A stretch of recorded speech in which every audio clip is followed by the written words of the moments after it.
Okay, welcome back to our channel. Today is 9/11. I can't believe it's been 19 years since that happened.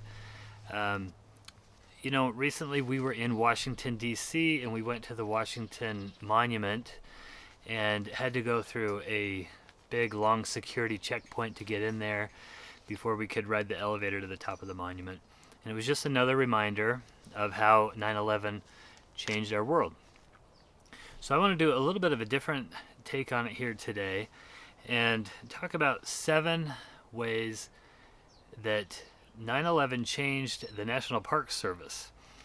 And this will give kind of a Western perspective in a way to 9/11. I'm always amazed that 9/11 happened in New York City, but it felt like it happened in our backyard, even here in the West. Let's get to it here. Number one, when right after 9/11 happened, there was a big debate or a big decision that the National Park Service had to make, which was whether to close all the Park Service units or leave them open.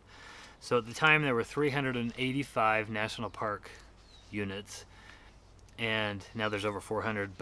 And when we say National Park units, we're talking about national parks that you're familiar with, like Yosemite and Yellowstone, but also many of the national monuments, roadways, memorials, things like that.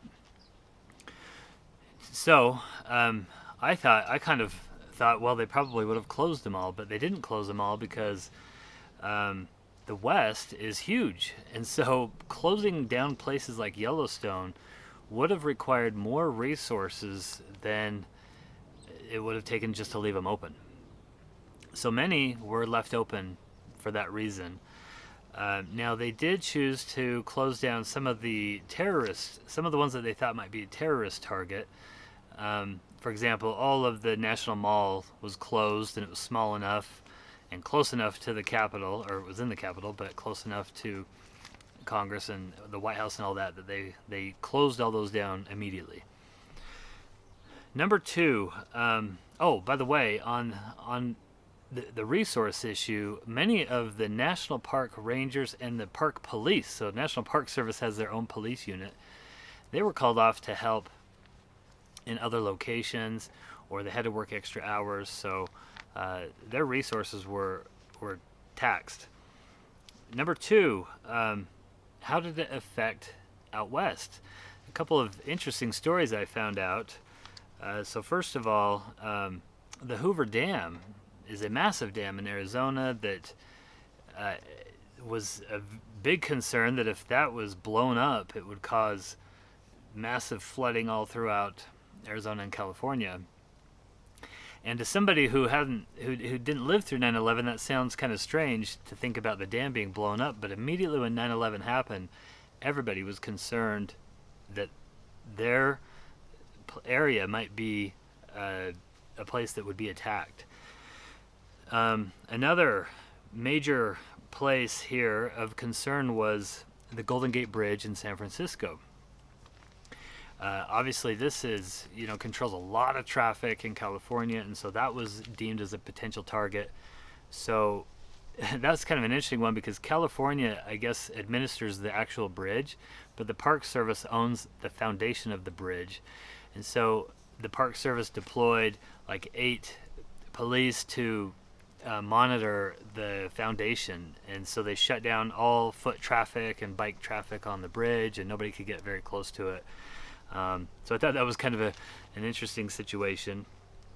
And then another crazy situation was the state of Alaska, um, which is so far removed from 9/11, but was affected in a big way because the flight traffic was shut down. There were no flights, and so people who were in Alaska were kind of stranded there. And some of the national parks in Alaska you can only get to by air. And so there were Park Service employees and visitors that were stranded in these places, and they were really concerned that they were going to run out of food and water. Just an incredible situation that, as far away as you could think, Alaska was affected so much by 9/11. Number three, new security measures were put in place by the Park Service. Obviously, now when you go to some places, they have metal detectors, like I mentioned with the Washington Monument. Obviously, that's a big concern because you could go up into that monument and do some real damage. Other parks like Yellowstone and some of the big national parks, they're not doing metal detectors, but some of them do. And then also, a lot of places put barriers in front of their parks to protect them. Again, places like around the National Mall. I'm not sure of some of the other places, but obviously new security measures was a new way of life for all Americans in just about every facet. Number 4, there was a big decline in visitors to the national parks in the following year after 9/11. In fact, there were about a 5 million person drop in visitors, and a large part of that was because the flights were shut down for a while, and then also visitors from overseas. There was gasoline price increases that caused a reduction in travel, and then the economy went down, if you remember, and that was right on the heels of the dot-com bubble burst. So decline in visitation in the national parks in the year after. Number 6, new national park site was created from 9/11. So the Flight 93 National Memorial, which memorializes the airplane flight that crashed in Pennsylvania, created a new national park site to memorialize this. I thought that maybe the 9/11, the location at the Twin Towers, there's a 9/11 memorial there. I thought maybe that was a national park site, but it is not. It's run by a nonprofit. So the only one I believe that came out of this was the Flight 93 National Memorial. The Pentagon got hit, and they're not going to make a site there at the Pentagon because of security reasons, I'm sure. So number 6. I might be out of a little bit off on the order here. 9/11 changed the way that the parks interpret their sites.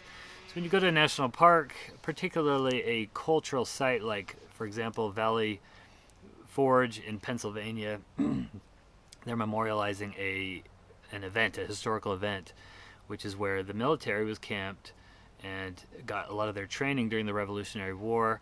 Instead of just talking about the daily life of the soldiers, they really started to focus on some of the underlying patriotic causes that, or as to why the soldiers would fight. And a lot of this was caused by an increase, the visitors who went there, this is what they were interested in.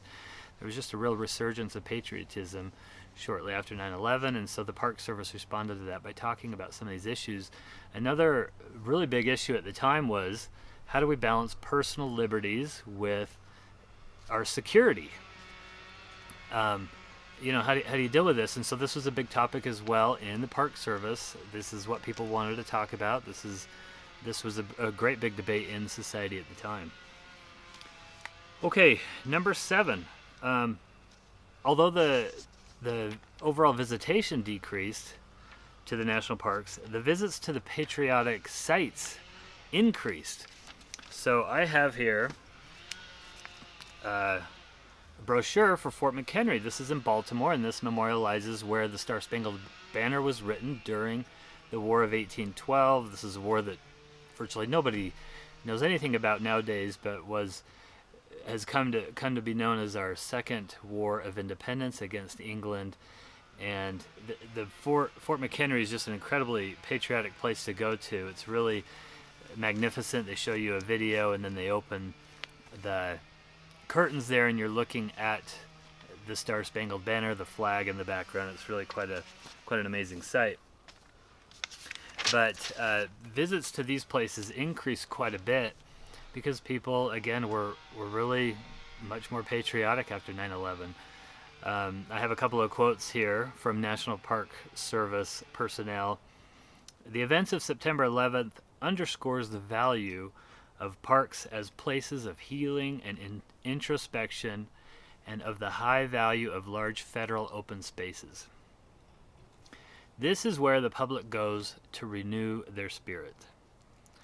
And I would add, this is where we go also to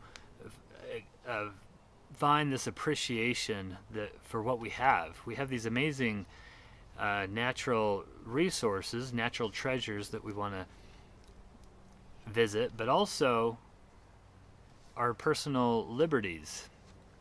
Uh, we go to the national parks like Fort McHenry to express or to kind of get in touch with our patriotism and our personal liberties. We've been given so much in this country, and so I wanted to express my love and patriotism for the country. This is a newspaper that I saved the day after 9/11. I saved our newspaper that we got. Yes, that's back when we got newspapers. And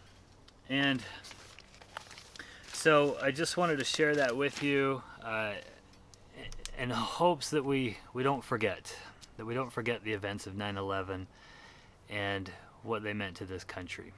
Thanks for watching.